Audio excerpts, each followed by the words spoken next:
오늘 우리에게 주시는 하나님의 말씀은 구약성경 창세기 36장 1절에서 8절 말씀입니다. 에서 곧 에돔의 족보는 이러하니라.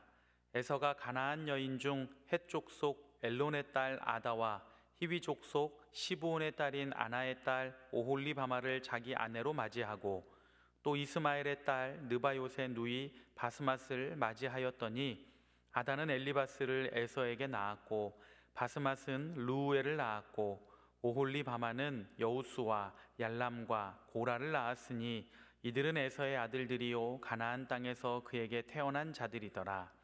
에서가 자기 아내들과 자기 자녀들과 자기 집의 모든 사람과 자기의 가축과 자기의 모든 짐승과 자기가 가나안 땅에서 모은 모든 재물을 이끌고 그의 동생 야곱을 떠나 다른 곳으로 갔으니 두 사람의 소유가 풍부하여 함께 거주할 수 없음이러라. 그들이 거주하는 땅이 그들의 가축으로 말미암아 그들을 용납할 수 없었더라. 이에 에서 곧 에돔이 세일산에 거주하니라. 아멘. 창세기를 이해하는 중요한 단어가 있는데 히브리어로 톨레돗이라고 합니다. 우리말로는 기본적으로 족보라는 단어로 번역을 하고 있습니다. 이 톨레돗이라는 단어를 중심으로 창세기는 11개의 이야기로 나뉘어집니다. 창세기에서 이 족보가 중요한 이유는 역사가 어떻게 진행되었는지를 알려주기 때문입니다. 톨레돗이 가장 먼저 등장하는 본문은 창세기 2장 4절입니다. 이것이 천지가 창조될 때에 하늘과 땅의 내력이니 여호와 하나님이 땅과 하늘을 만드시던 날에, 여기 우리말 내력으로 번역한 히브리어가 바로 톨레돗입니다. 창조 이야기를 통해 성경이 우리에게 무엇을 말하고 싶은 것일까요? 인간은 하나님께로부터 왔으며 하나님의 형상대로 지음을 받았다입니다. 인류의 기원과 역사의 근원을 분명하게 알려주고 있습니다. 창세기에 나타나는 톨레돗의 한 이야기가 오늘 우리가 읽은 창세기 36장입니다. 1절이 이렇게 시작됩니다. 에서 곧 에돔의 족보는 이러하니라. 창세기는 에서의 족보 이야기 전에는 이삭의 족보 이야기가 나옵니다. 창세기 25장 19절입니다. 아브라함의 아들 이삭의 족보는 이러하니라. 아브라함이 이삭을 낳았고, 이후의 이야기는 이삭의 두 아들 에서와 야곱의 출생, 장자의 축복권을 놓고 벌어진 사건들, 고향을 떠난 야곱이 다시 가나안으로 돌아오는 이야기로 이어졌다가 35장에서 이삭이 죽는 것으로 이삭의 톨레돗 이야기가 마쳐집니다. 그리고 창세기 37장은 야곱의 톨레돗, 그것을 시작으로 요셉의 이야기가 시작됩니다. 그 사이에 에서를 중심으로 하는 족보 이야기가 있습니다. 에서의 족보 이야기는 야곱 이야기와 요셉 이야기의 중간에서 이 두 이야기를 연결하는 역할을 합니다. 본래는 에서가 장자입니다. 그러므로 족보에 그의 이름이 먼저 기록되고 언급되는 것이 맞습니다. 그러나 장자의 축복을 실제적으로 받은 이는 야곱입니다. 그러므로 에서가 야곱과 요셉 이야기를 연결하는 다리 역할을 하는 것이 문제가 되지는 않습니다. 무엇보다도 에서에 대한 예언이 그대로 이루어지고 있다는 것을 본문의 족보는 잘 나타내고 있습니다. 그가 어머니의 태중에 있을 때 하나님은 이렇게 말씀하셨습니다. 창세기 25장 23절입니다. 여호와께서 그에게 이르시되 두 국민이 내 태중에 있구나. 두 민족이 내 복중에서부터 나누이리라. 이 족속이 저 족속보다 강하겠고 큰 자가 어린 자를 섬기리라 하셨더라. 에서의 족보에는 그의 후손들이 에돔 족속을 이루었다고 분명히 기록하고 있습니다.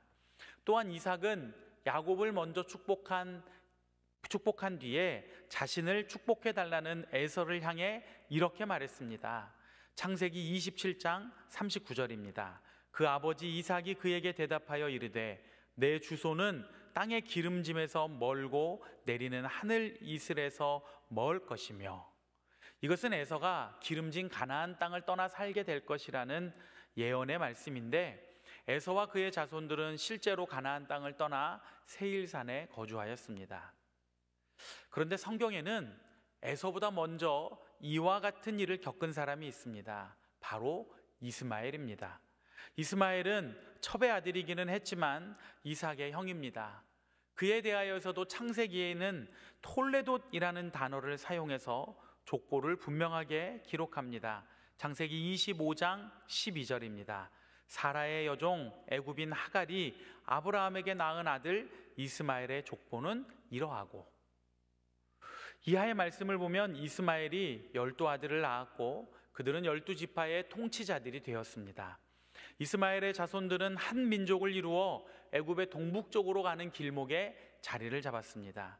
이스마엘의 후손들이 이렇게 될 수 있었던 것은 하나님께서 이스마엘과 그 어머니 하갈이 광야로 내쫓길 때 이렇게 약속하셨기 때문입니다. 창세기 21장 13절입니다. 그러나 여종의 아들도 내 신이 내가 그로 한 민족을 이루게 하리라 하신지라. 이번에도 하나님께서는 자신의 약속을 지키셨습니다. 이스마엘의 족보와 에서의 족보는 공통점이 있습니다. 두 이야기 모두 각자의 아버지의 죽음 다음에 기록되어 있고 그 뒤를 잇는 이야기는 하나님의 역사를 이어가는 새로운 아들의 이야기를 기록하고 있습니다. 이스마엘의 족보는 아브라함의 죽음과 아브라함의 아들 이삭의 족보 이야기 사이에 있고, 에서의 족보는 이삭의 죽음과 이삭의 아들 야곱의 족보 이야기 사이에 있습니다.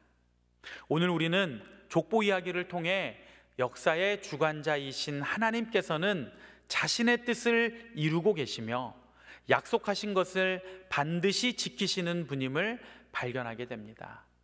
이스마엘을 긍휼히 여기사 생명을 살리시고 큰 민족을 이루게 하신 하나님은 에서의 자손들도 불쌍히 여기사 큰 민족을 이루게 하셨습니다. 뿐만 아니라 때로는 이들을 하나님의 뜻을 이루는 도구요 방편으로도 삼으셨습니다. 이를 통해 우리는 하나님께서는 모든 사람에게 관심을 두고 계심을 깨닫게 됩니다. 약속을 잇는 아들들도 중요하지만 하나님의 사랑에는 제한이 없고 보편적임을 깨닫게 됩니다. 하나님께서 사랑하는 여러분, 신앙생활의 목표는 예수님을 닮는 것입니다. 예수님께서 십자가에서 벌리신 두 팔이 이 세상 모든 사람을 품으시는 그 넓은 사랑의 품이었던 것처럼 오늘 예수님의 제자로 살아가는 우리도 예수님처럼 넓은 사랑의 마음으로 우리 모든 이들을 대해야 할 것입니다. 오늘 여러분이 이 하루를 살면서 누구를 만나든지 어디를 가든지 무슨 일을 하든지 모든 사람을 사랑하시는 하나님의 사랑으로 만나시고 가시고 행하시는 하루가 되시기를 바랍니다. 그러면 하나님의 사랑이 여러분을 통해 세상에 흘러가게 될 것입니다. 하나님의 사랑을 흘려보내는 도구요 통로로 이 하루를 살아가시는 우리 귀한 믿음의 성도들 되시기를 간절히 축원합니다. 기도하겠습니다. 이 시간 우리 함께 마음을 합해서 기도하실 때에 하나님, 역사의 주관자이신 하나님께서 이 세상의 모든 일을 주관하고 계심을 믿습니다. 하나님, 그 믿음으로 오늘도 하나님이 나의 삶을 주관하시고 다스리고 계심을 고백하며 나아가는 이 한날 되게 하여 주시옵소서. 또한 어디를 가든지 누구를 만나든지 무슨 일을 하든지 하나님의 사랑의 마음으로 이 모든 일들을 감당하는 이 하루 되게 하여 주시옵소서. 우리 같이 한번 합심해서 기도하겠습니다. 사랑과 은혜가 풍성하신 아버지 하나님, 주님의 크고 놀라우신 은혜와 사랑을 감사합니다. 하나님께서 저희를 사랑하시고 붙들어 주시고 은혜 중에 늘 인도하여 주시니 감사합니다. 하나님의 은혜의 손길에 붙들려 살아가게 하시고 하나님의 능력에 붙들려 살아가는 저희들 모두가 될 수 있도록 주님 함께하여 주시옵소서. 크고 놀라우신 은혜와 사랑 특별히 주님의 섭리하시는 은총에 기대어 이 하루를 살아가는 저희들 모두가 될 수 있도록 주님 인도하여 주시옵소서. 아버지 하나님, 저희를 붙들어 주시고 인도하여 주시사 은혜에 은혜를 더하여 주시고 주님 능력의 손으로 붙들어 주시는 그 크신 은혜와 사랑 반드시 힘입게 하여 주시옵소서. 오늘도 하나님의 사랑의 마음을 가지고 어디를 가든지 누구를 만나든지 무슨 일을 하든지 그 마음으로 대하게 하시고 행하게 하시고 만나게 하셔서 하나님의 사랑이 잘 전달될 수 있도록 주 하나님 아버지 도와주시옵소서.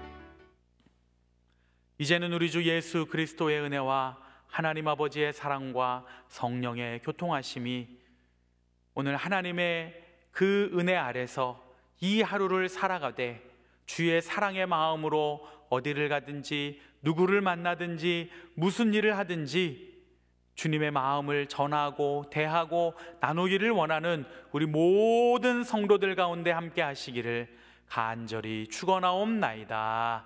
아멘.